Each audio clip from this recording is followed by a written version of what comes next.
Welcome to the replay viewers. Please know that while you are here, I would appreciate some hearts and share the love. I'm trying to get to 20,000 hearts this week if I can. I'm so close.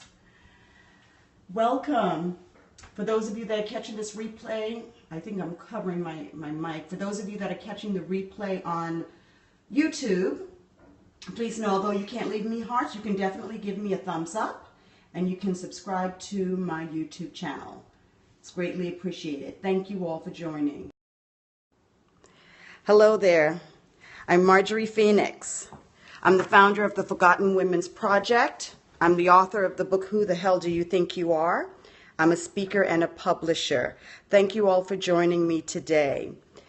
As you know, this month, or maybe some of you do not know, this month is Domestic Abuse Awareness Month. I am making the push this month to get as much information as possible about domestic abuse out there. I believe that knowledge is powerful. I also believe that what you don't know may very well kill you. And what I'm discovering as I've been on Periscope for several months, and I've been sharing parts of my story, I've been sharing the things that I have done to get past and grow from my domestic abuse, is that there are many women and men that are living with abuse and they don't realize it. There are many of them that are living with abuse and do not have any clue how to get out of it. There are some that are coming to a realization that they are in a cycle and they want to stop. And I thank God that coming to my scopes, people hear bits and pieces, and it's enough for them to come to a realization that they've got to make a change. So that has really encouraged me to do a couple of things this month. So the first one I want to talk about just very quickly is how to recognize abuse. Abuse comes in many forms. There are so many layers. And if you've never seen the Power and Control Wheel, I suggest that you Google it and take a look at all the identification factors for domestic abuse. You'll be very surprised. When I take this, when I go to speak and I show this to people and they look at it, they have no idea that some of those behaviors fall under domestic abuse. Now, I am going to be hosting a blab this Thursday night at 8 o'clock Eastern. I'm going to have about 2 or 3 other guest panelists, and we're going to be talking about defining domestic abuse. This is not an easy thing to do. However, in my study and my research, I'm actually taking a college class right now about patterns in family and domestic abuse. And there is so much we don't know when it comes to how society and how the laws define domestic abuse. And it makes a big difference. So we have to welcome, thank you for joining. So we have to really understand what's going on.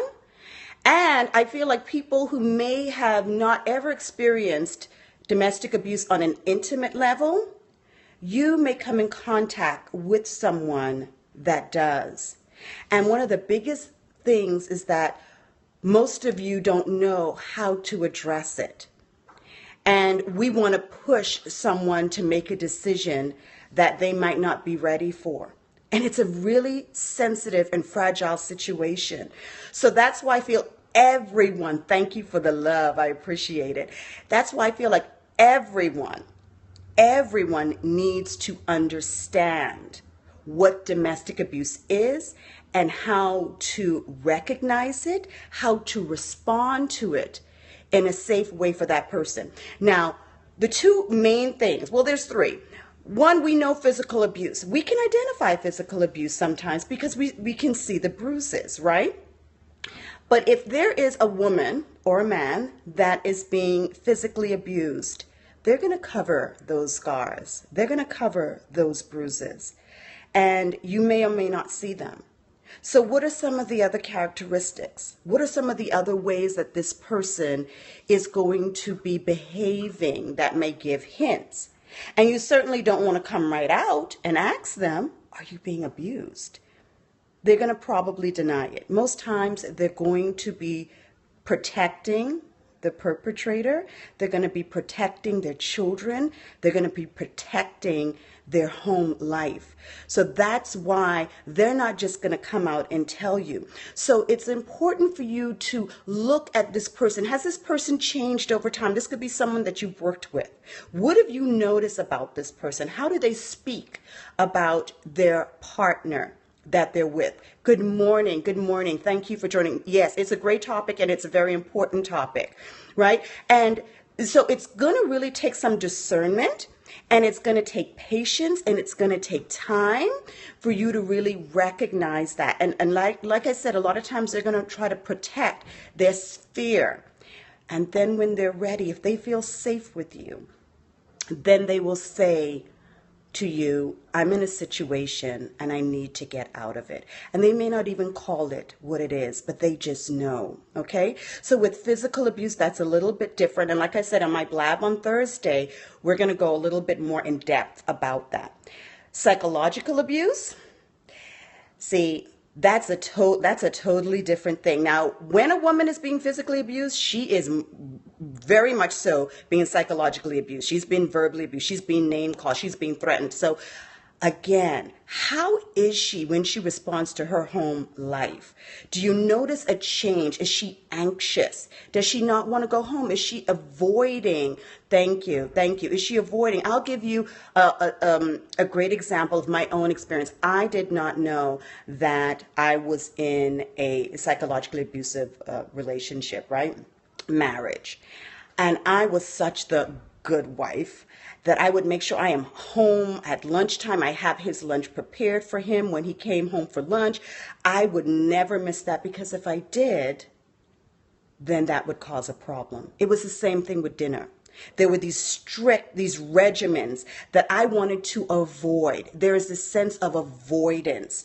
So you can sort of hear from the language, the way she speaks about, or he speaks about his home life, right?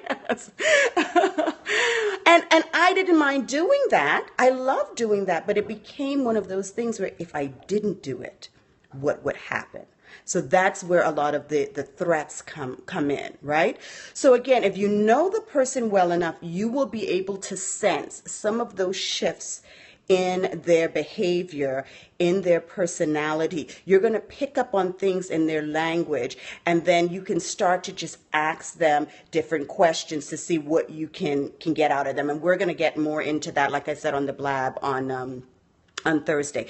Financial abuse is almost the same thing. That is when someone is trying to control your access to the money. They're limiting your access to the money. They will cut off your access to the money to teach you a lesson.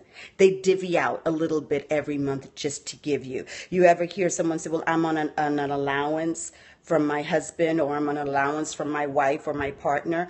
That sort of thing. That is a financial control. And you never want to do that to someone. And when you put someone in a position where you are controlling the resources that they have available to them, that's not good. That is not good. You never want, when you're in an equal partner relationship, you don't try to control aspects of that person. You don't try to control aspects of anything that has to do with that relationship. You should always have a sense of freedom. A lot of this can be scary stuff, because when we hear it, we know we can hear some things within the own dynamics of our relationships, and then we start to question it. But that's going to take for you to look at what is really abusive and what may be something that you and it might, what is something that you and your partner have agreed on to learn some self-discipline with spending. I mean, so you really have to look at your big picture situation. But just so you understand, there is freedom in being in a relationship. It is never restrictive. Now, the other thing I don't want to miss is, because I know that this is such an important topic, and I'm going to be driving this all month. I'm going to be driving this home, especially with the blab. I want us to be talking about defining abuse. I want us to talk about divorce and abuse, about those of us who might be going through a divorce with a very abusive, narcissistic sort of person. I want to talk about healing from abuse. But the reason why I'm starting with defining abuse is because I'm realizing that those of us that have gone through abuse, we should be at the forefront of the conversations. Why are there people out there that are creating legislation, creating laws, and defining abuse from an outside perspective? They have no clue at all what it means to walk through that situation. That's right. That's right. We want to avoid it.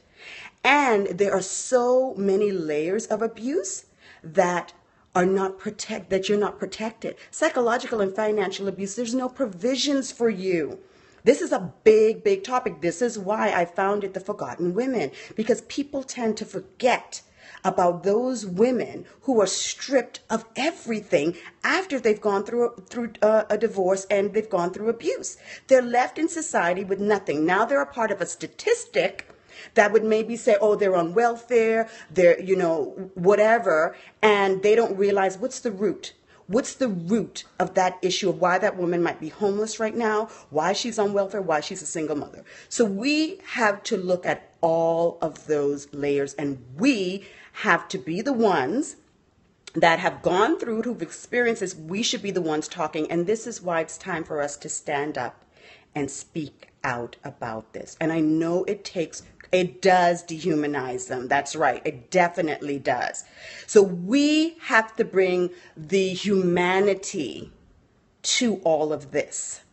It is our voices and our faces that need to be in the forefront of all of this.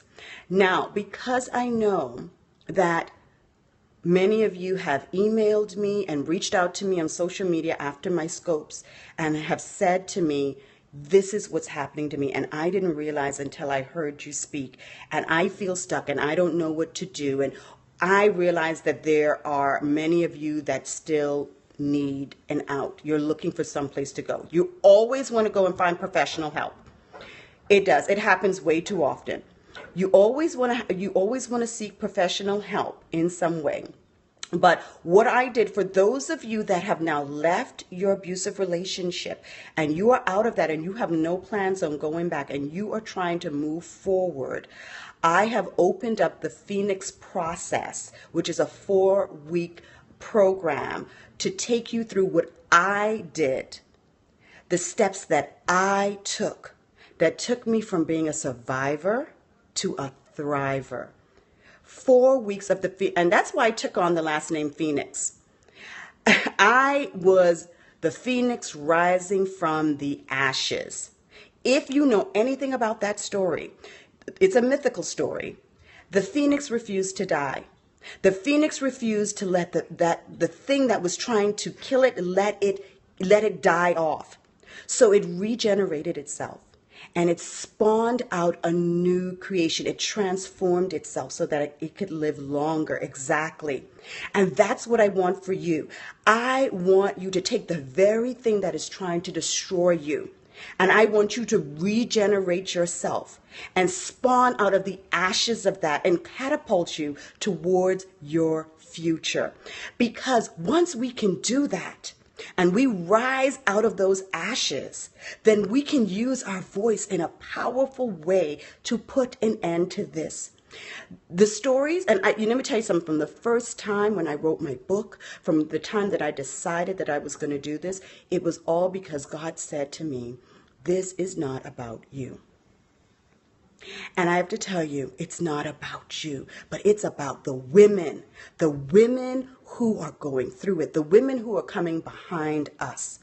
Community and support with something like this is so valuable, so valuable. So in order for us to help lift these other women up, we have to be moving up. We have to be lifting ourselves up and moving out of this. So I want to invite you to be a part of the Phoenix process, which starts October 20th. I'm going to do it for 4 weeks. We're going to go through shedding the stuff that you no longer need in your life, reclaiming, regenerating, and transforming. And I'm telling you, that is just the tip of the iceberg.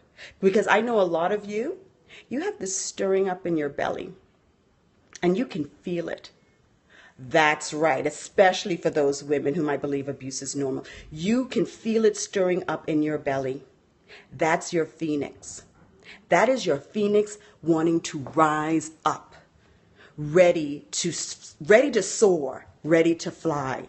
So I want to invite you to soar with me, to fly with me. There are women waiting for us to do this. So, number one, we've got the blab this Thursday at 8 o'clock. Please, I ask you all, share that with your community. Share that with people you know that are going to need that information. And then October 20th starts the Phoenix process. If you know a woman that needs to soar and she's ready to move out of her story and into transformation, please, I invite you to go to my website at marjoriephoenix.com and you can find out more information there. And you can also find me anywhere on social media at Marjorie Phoenix. Reach out to me on Facebook. I'm usually there, and Twitter. But like I said, it's always a pleasure for me to be able to come on here, share this with you, and share space with you.